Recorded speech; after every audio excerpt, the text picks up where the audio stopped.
Welcome back to another reading of Because of Mr. Terupt. Before I get started, I did want to let you know that I've uploaded a new video called Cooking with Fractions. It's a fun little video where I make cookies and teach you how to do it using fractions. And then I challenge you to either try and repeat the recipe with your own twist on it or to make something completely different. I'm curious to see what you come up with. And, as always, checklist of items. Today we have a monkey. Now this monkey was originally purchased for my wife. I bought this as a gift to my wife, and as soon as Senor Diego over here got a hold of it, he said, nope, this is not for mom, this is for me. So it never actually made it to my wife. Then I've got my Yellowstone mug. I've been to Yellowstone a few times. I got this cup my last or most recent trip. And every time I drink from it, it reminds me of all the wonderful things I've seen at Yellowstone. And this blanket that I'm using today, I picked up in Mexico close to 20 years ago. When I lived in California, I took a lot of trips to Mexico for surfing. And I would go with friends, sometimes I'd go with family, and I'd stay out there for a week at a time, pretty typically. And I think once I stayed out for about a month. Wonderful time. And on one of the trips, I picked this up, and it reminds me of those fun trips ever since. All right, getting back into Mr. Terupt, we left off about to start the month of December. And our first chapter is Peter's chapter.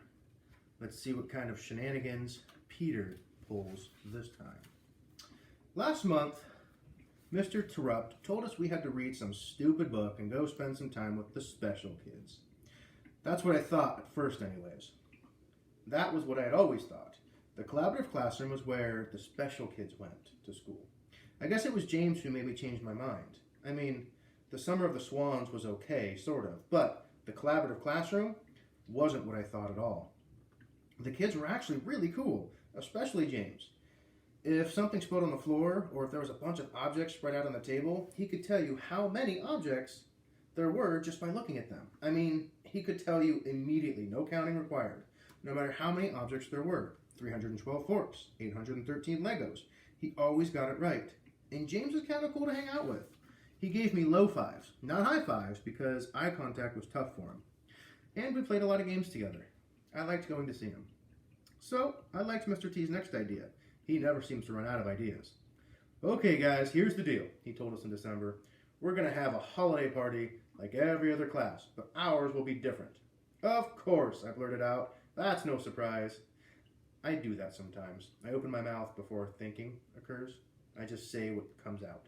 A lot of times, I do this actually, not just sometimes. Everybody, even Mr. T, cracked a smile because this time I was right. You'll form small groups and work to create center focused on a certain holiday. It might be Christmas center or a center focused on Ramadan or Kwanzaa or Hanukkah. Mr. T kept going with directions, but I didn't catch most of it. I was thinking. Then I did that blurt out thing again. Mr. T, can we invite James and his friends to our party? Everyone was quiet and just looked at me. Then Jessica said, that's a great idea, and the rest of the class agreed. Mr. T had smile stretched across his face.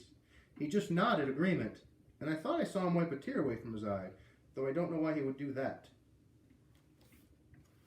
Next chapter is Jessica's chapter. Act 4, Scene 1. I chose Ramadan as my holiday. I wanted to research something I knew very little about. I ended up in a small group with Anna, Danielle, Jeffrey, and Alexia. Alexia wanted to be with Katie, Wendy, Natalie, and Heather, but Mr. Terupt didn't go for that. If he was looking for trouble, he got it. Our task was clear. When Mr. Terupt announced the project, he said, your centers will need to include a research component, a game, an arts and craft activity, and food. Your center will need to operate by itself because you'll be visiting the other centers when people come to visit yours. My group started talking about who could do what, but Alexia did not let that go too long. Like, you need to do the research, Jessica, because you're the smartest. Anna's too stupid for that stuff.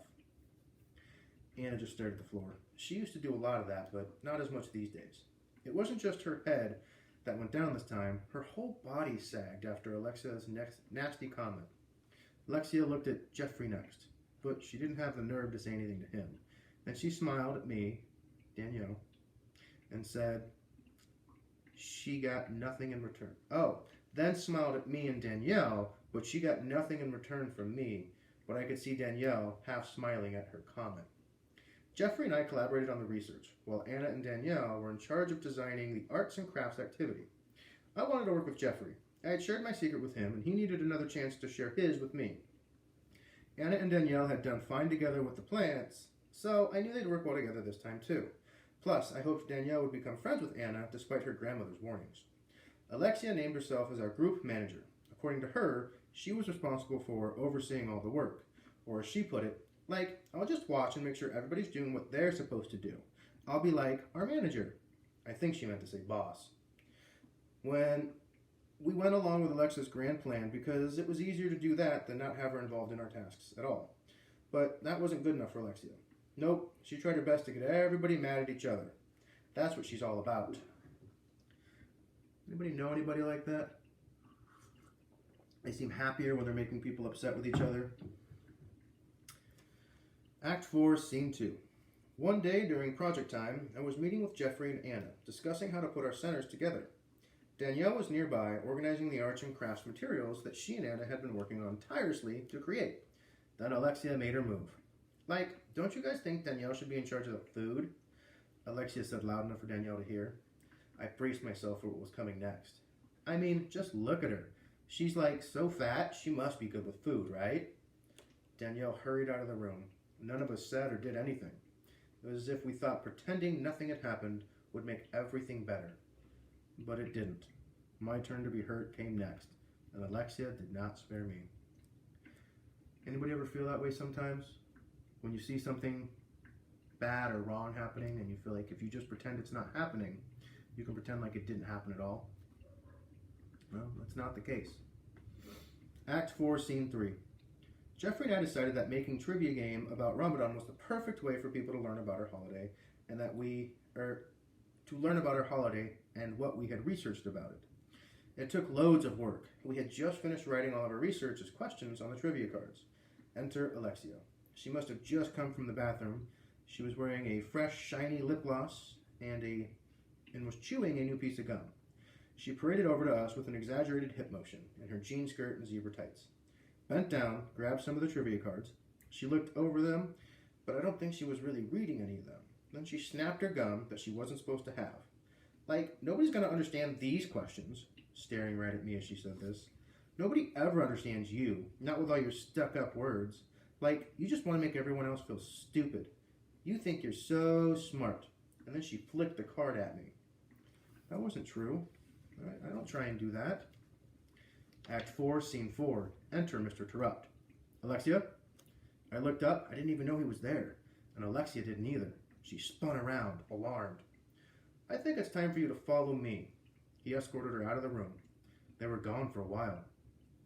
Act 4, Scene 5. Enter Mr. Terupt without Alexia. Where was she?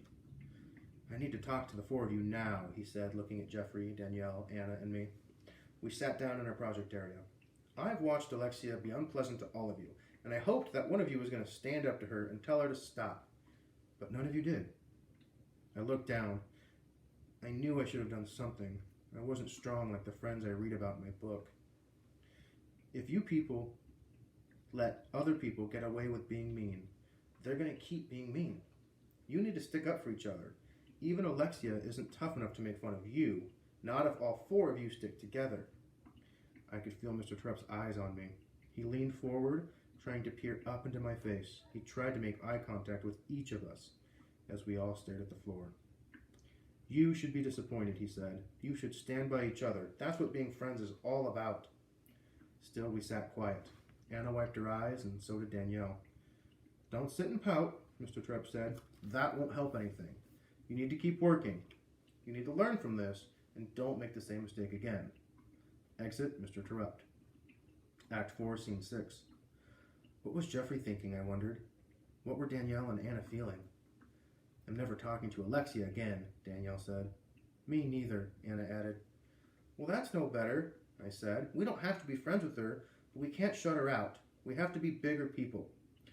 And then I looked down again. I felt as disappointed in myself as Mr. Terupt did in all of us, because I wasn't brave enough when I needed to be. I felt like that too. I've had times where I should have stuck up for somebody and I didn't. And I've had times where I felt like other people could have stuck up for me and didn't either, and it really hurt. So now what motivates me to make sure I stick up for people is I think how bad it feels to be picked on when nobody's helping defend you. All right, let's read Luke's chapter. Our bathroom is positioned directly across the hall from our classroom. Who cares, right? I never thought anything of it until the day I felt trapped out there. I saw the shakedown. Shakedown's a dollar word. All compliments of Peter. I was in the classroom working on my holiday center. All my materials were spread out on the floor, and I was busy calculating the proper dimensions for my game board. Mr. Terupt was on the other side of the room, checking in with a different group, and I didn't notice Peter. So I stretched out on my belly and worked my math. The soles of my sneakers pointed up. A great invitation for a mess around Peter. I never felt a thing. He's definitely sneaky. I sometimes wonder what the likelihood's another dollar word. I sometimes wonder what the likelihood Peter will grow up to be a world-famous thief. I had no clue anything was even happening until I heard the giggling and Peter said, "Hey Luke, what kind of sneaks are those? Elmer's?" I popped my head up. "What are you talking about?" "Better be careful. If you try and go anywhere in those, you might get stuck." I looked at the back of my feet. The mess around Peter had struck again. The bottoms of my sneakers were completely covered in Elmer's glue. "You jerk," I said without any real authority. Truth is, I didn't really care. It wasn't worth getting upset over. Besides, I'm sort of used to Peter's antics. I thought they were always harmless. I untied my shoes, placed them next to me, bottoms up of course, until I finished my math. Peter's victory celebration was cut short by my easy solution. Maybe I didn't get upset with Peter because I know that I'll always be able to outwit him, and this drives him nuts, and I love it. Once I finished my calculations, I grabbed my sneakers and headed into the bathroom. Mr. Terupt was still busy with a different group, so he didn't see any of Peter's shenanigans or me leaving the classroom. I held my shoes under the sink and washed the glue off. Then I wiped the soles dry with a paper towel and put my sneakers back on. As I pushed the bathroom door open, I quickly jumped back inside. I was trapped. Mr. Terupt was having a conference with somebody out in the hall. So I went back to the door and pushed it open just a crack to see who it was. "You've done it your way," he said. Mr. Terupt had his back to me, so he didn't see me. He was leaning forward, talking to the person against the wall. "Now, you'll do it mine." He straightened up and folded his arms. He meant business. And that was when I saw who it was. Black and purple streaks covering her cheeks, a combination of her makeup and tears. Alexia, crying. I'd never seen or heard of her crying ever before. "I like you, Lexi, and I want some of your classmates to like you too. I'm trying to help, I really am. I want you to be friendlier." Friendlier's a dollar word. "I will not tolerate your meanness anymore." Wow, was this really happening? Was this really going to work? "Go into the bathroom and wash your face. Come back when you are ready. Is there anything you want to say to me before I go back in?" Alexia just stormed past Mr. Terupt without looking at him and without saying a word. Mr. Terupt let out a big sigh and shook his head. Then he walked back into the classroom. I wonder what he was thinking. I decided not to say anything about my sneakers. It didn't seem important anymore. Mr. Terupt had more serious matters on his plate, like discipline. Discipline's another dollar word. I waited a few minutes before following Mr. Terupt into the classroom. I didn't want it to seem obvious that I had been eavesdropping on this conversation, but I was eager to tell somebody about what I had just seen. That's why I think I walked into the classroom a little rushed and wasn't really paying attention. Even if I was paying attention, it probably would have happened anyway. I barely walked through the door before I stepped in a puddle of water. My feet went up and my arms flew out. I flailed like an ostrich trying to catch its balance. Somehow I managed to stay upright after sliding across the linoleum floor all the way to the carpet. Mr. Terupt was having a serious conversation with Jessica, Danielle, Jeffrey, and Anna, so he didn't see any of this. But Peter, Ben, Nick, and some of the other guys rolled around in hysterics, laughing at me. I knew what they had done, or should I say I knew what Peter had done. He likes to put his thumb over the opening of the fountain, or the drinking fountain. Fountain's a dollar word. And he pushes the button. Water sprays way too far. It's another one of his infamous stunts. This one makes the water shoot all the way to the door. That was probably how the puddle miraculously appeared on the floor. Whether Peter meant to have the water on the floor or if it just ended up there after he sprayed somebody else, I don't know. Either way, it doesn't matter. I didn't have time to do anything about it because somebody else came through the door right after me. She must have been making her rounds, going from class to class just to visit for a few minutes. The day was her unlucky day. Mrs. Williams took one step into her classroom and hit the water. Oh boy, I felt sorry for her. She was wearing a navy blue suit, a jacket, and a skirt with high heels. She wasn't able to keep her balance. Her foot shot way out to the side as soon as it touched the puddle. I thought she was going to do the splits, but then the other foot touched the water and slid forward. Mrs. Williams fell backwards with her arms grabbing at empty air. She landed smack on her back, right in the water, with her legs stuck in the air. And that's when I saw my principal's underwear. I couldn't believe it. I knew I shouldn't keep staring with her on her back, but I couldn't look away.